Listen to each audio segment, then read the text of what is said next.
ಎಲ್ರಿಗೂ ನಮಸ್ಕಾರ.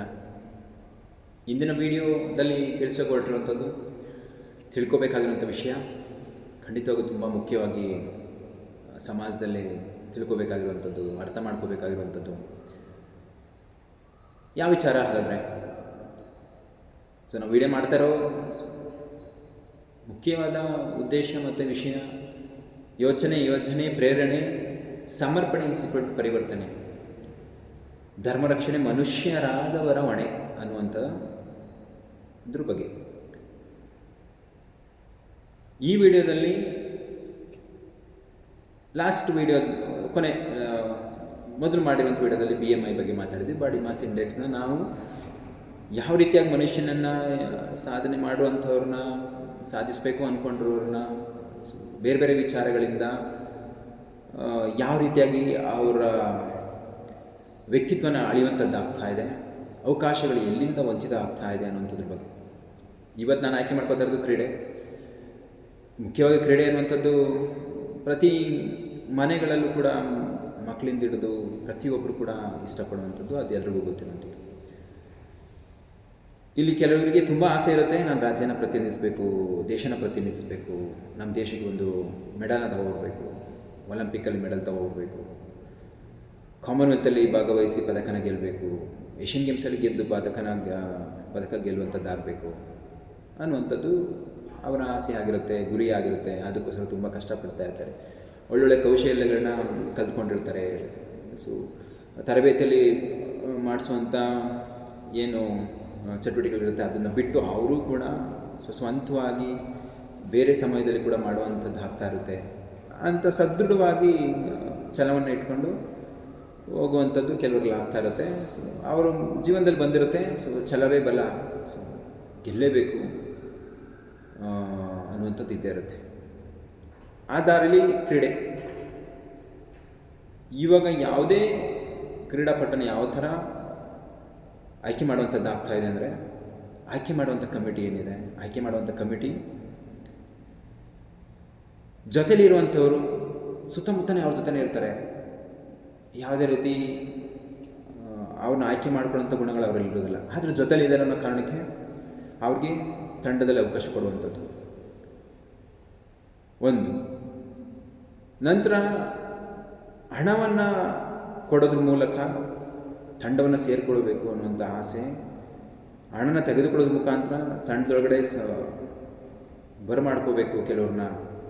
ಹಣದಿಂದ ನನಗೆ ತುಂಬ ಉಪಯೋಗ ಆಗುತ್ತೆ, ಯಾವ ತಂಡ ಏನಾದರೆ ನಮಗೇನು, ನಮಗೆ ದುಡ್ಡು ಸಿಕ್ಕಿದ್ರೆ ಸಾಕು, ನಾವು ಅದ್ದೂರಿಯಾಗಿ ಜೀವನ ಮಾಡಬೇಕು ಅನ್ನೋ ಉದ್ದೇಶ, ಆ ಮನಸ್ಥಿತಿನ ಇಟ್ಕೊಂಡಿರುವಂಥವ್ರು ಹಣನ ತಗೊಂಡು ತಂಡದಲ್ಲೇ ಆಯ್ಕೆ ಕೊಡುವಂಥದ್ದು. ಮತ್ತು ನೆಕ್ಸ್ಟು ಇನ್ಫ್ಲೂಯೆನ್ಸ್. ಆಯ್ಕೆ ಕಮಿಟಿಲಿರುವಂಥವ್ರಿಗೆ ಮೇಲಾಧಿಕಾರಿಗಳಿಂದ ಒತ್ತಡ ಹಾಕಿ ಇಂಥವ್ರನ್ನ ಸೆಲೆಕ್ಷನ್ ತಗೋಬೇಕು ಅಂತೇಳಿ ಅವರು ಹೇಳಿದ್ರು, ಇವರು ಅದನ್ನು ಕೇಳುವಂಥದ್ದು, ಆಯ್ಕೆ ಮಾಡುವಂಥದ್ದು, ಅವ್ರನ್ನ ತಂಡದಲ್ಲಿ ಹಾಕುವಂಥದ್ದು.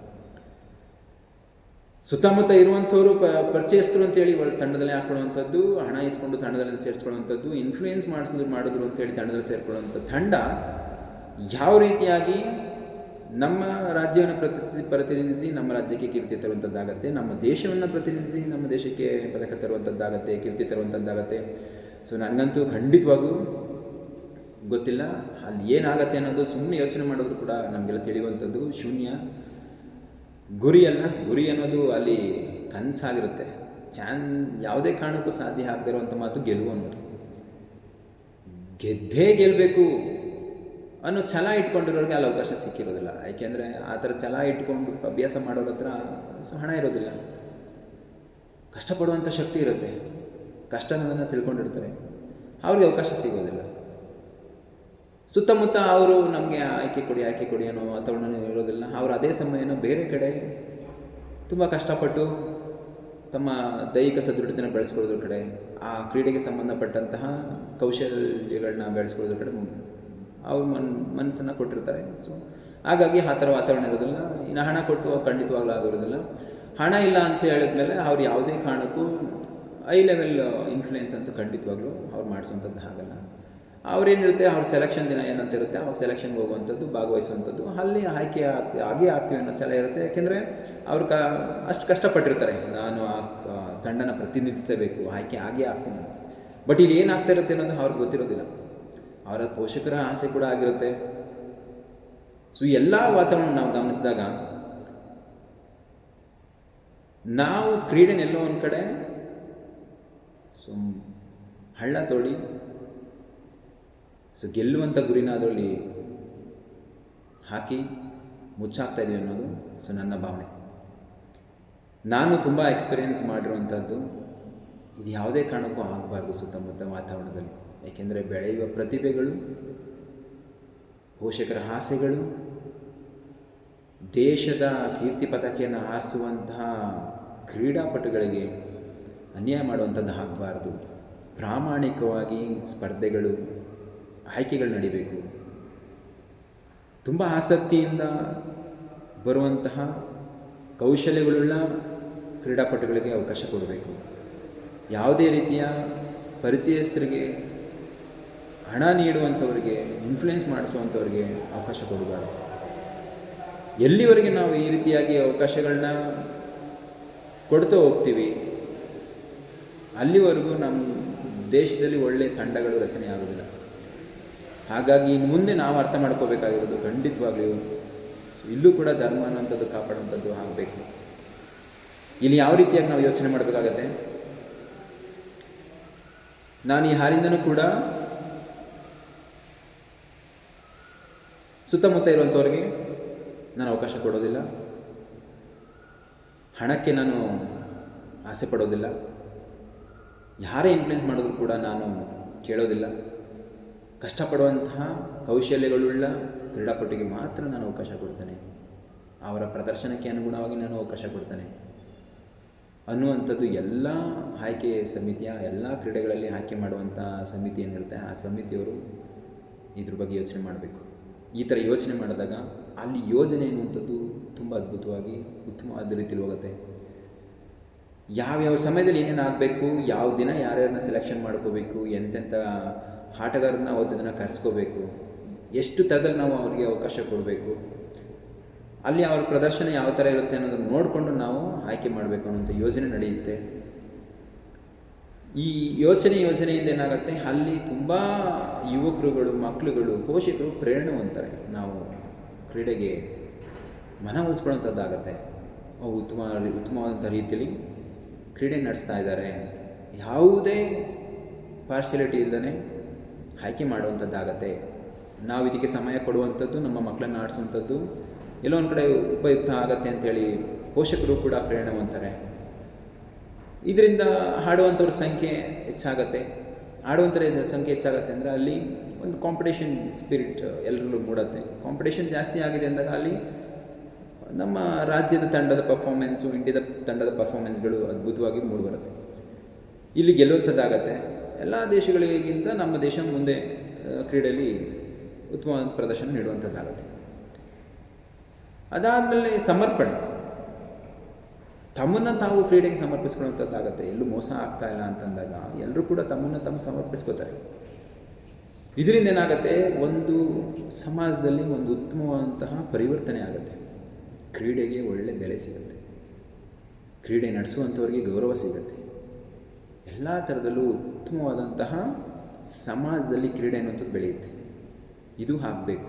ಈ ಎಲ್ಲ ವಾತಾವರಣ ಏನಾಗುತ್ತೆ, ಧರ್ಮ ರಕ್ಷಣೆ ಖಂಡಿತವಾಗ್ಲೂ ಹಾಗೆ ಆಗುತ್ತೆ. ಯಾವುದೇ ಒಂದು ಫೀಲ್ಡಲ್ಲೂ ಕೂಡ ಸಮಾಜದಲ್ಲಿ ಅಧರ್ಮ ನಡಿಬಾರ್ದು ಅನ್ನೋದಾದರೆ ಕ್ರೀಡೆಯಲ್ಲೂ ಕೂಡ ತುಂಬ ಅನ್ಯಾಯಗಳು ಆಗ್ತಾ ಇರುವಂಥದ್ದು ಆಗ್ತಾನೇ ಇದೆ. ಸೊ ಇದು ಯಾವುದೇ ಕಾರಣಕ್ಕೂ ಆಗಬಾರ್ದು. ಸೊ ನಾವು ಆಸೆಗಳಿಗೆ ಬೆಲೆ ಕೊಡೋಣ, ಶ್ರಮಕ್ಕೆ ಬೆಲೆ ಕೊಡೋಣ, ಆಟಗಾರರಿಗೆ, ಕ್ರೀಡಾಪಟುಗೆ ಬೆಲೆ ಕೊಡೋಣ, ಅವರ ಪರಿಶ್ರಮಕ್ಕೆ, ಅವರು ಕಷ್ಟಪಟ್ಟು ಕಲಿತಂಥ ಕೌಶಲ್ಯಗಳಿಗೆ, ಅವರ ಪ್ರದರ್ಶನಕ್ಕೆ ಬೆಲೆ ಕೊಡೋಣ, ಆ ಪ್ರದರ್ಶನಕ್ಕೆ ತಕ್ಕಂತೆ ಗೌರವ ನೀಡೋಣ. ಎಲ್ಲರೂ ಬೆಳೆಯುವಂಥದ್ದಾಗತ್ತೆ. ಇದರೊಂದು ಉತ್ತಮವಾದಂಥ ಕ್ರೀಡೆಗಳನ್ನ ಬೆಳೆಸಿ ಉಳಿಸುವಂಥದ್ದಾಗತ್ತೆ. ಆಡುವಂಥವ್ರ ಸಂಖ್ಯೆ ಜಾಸ್ತಿ ಆಗತ್ತೆ. ಇದನ್ನು ನಾನು ಪ್ರತಿ ಒಬ್ಬರಲ್ಲೂ ಮನವಿ ಮಾಡುವಂಥದ್ದು. ಸೊ ಹಾಗಾಗಿ ಈ ಒಂದು ನಡೆ ಸೊ ಇನ್ನು ಮುಂದೆ ಅರ್ಥ ಮಾಡಿಕೊಂಡು ಸಾಗುವಂಥದ್ದಾಗಲಿ ಅನ್ನುವಂಥದ್ದು. ಸೊ ಎಲ್ಲೋ ಒಂದು ಕಡೆ ನನ್ನ ಭಾವನೆ. ಯಾರ್ಯಾರೋ ಆಸೆಗಳನ್ನ ನುಚ್ಚುನೂರು ಮಾಡಿ ನಮ್ಮ ಕುಟುಂಬನ ಬೆಳೆಸುವಂಥದ್ದು, ನಮ್ಮ ಜೋಬನ್ನ ತುಂಬಿಸ್ಕೊಳ್ಳುವಂಥದ್ದು, ಜೋಬನ್ನ ತುಂಬಿಸ್ಕೊಂಡು ಮನೆ ಮೇಲೆ ಮನೆ ಕಟ್ಕೊಂಡು ಯಾರು ಕಣ್ಣೀರಲ್ಲಿ ಮುಳುಗ್ತಾ ಇರುವಾಗ ನಾವಿಲ್ಲಿ ಅವರ ಕಣ್ಣೀರು ಥರ ಇರುವಂಥ ಜ್ಯೂಸನ್ನ ಅಥವಾ ಯಾವುದೇ ಪದಾರ್ಥಗಳನ್ನ ತಿನ್ನುವಂಥದ್ದು ಆಗಬಾರ್ದು. ಹಾಗಾಗಿ ನಾನು ಮುಖ್ಯವಾಗಿ ಹೇಳುವಂಥದ್ದು, ಪ್ರತಿಭೆಗಳಿಗೆ ಅವಕಾಶ ಕೊಡಿ ಅನ್ನುವಂಥದ್ದು ನನ್ನ ಕೋರಿಕೆ. ಖಂಡಿತವಾಗ್ಲೂ ಅದು ಇನ್ನು ಮುಂದೆ ಅರ್ಥ ಮಾಡಿಕೊಂಡು ಎಲ್ಲ ರೀತಿಯಿಂದನೂ ಸಮಾಜ ಮುಂದುವರಿಯುತ್ತೆ ಅಂತ ಎಲ್ಲರೂ ಅಂದ್ಕೊಳ್ಳೋಣ. ಸೊ ಎಲ್ಲರೂ ಆ ಥರ ಅಂದ್ಕೊಂಡಾಗಲೇ ಉತ್ತಮವಾದ ಸಮಾಜ ಕ್ರೀಡೆಯನ್ನು ಬೆಳೆಸುವಂಥದ್ದಾಗತ್ತೆ. ಸೊ ಈ ವಿಡಿಯೋದಲ್ಲಿ ಕ್ರೀಡೆಗೆ ಸಂಬಂಧಪಟ್ಟಂಗೆ, ಆಯ್ಕೆಗೆ ಸಂಬಂಧಪಟ್ಟಂಗೆ ಮಾತಾಡಿರುವಂಥದ್ದು. ಸೊ ಇದನ್ನು ಮತ್ತೆ ಮುಂದುವರಿದ ಭಾಗವಾಗಿ ಇನ್ನೊಂದು ಸ್ವಲ್ಪ ಮಾತುಗಳು ಆಡುವಂಥದ್ದಿದೆ. ಅದನ್ನು ಮತ್ತೆ ಇನ್ನೊಂದು ವಿಡಿಯೋದಲ್ಲಿ ಮಾತಾಡೋಣ. ನಮಸ್ಕಾರ.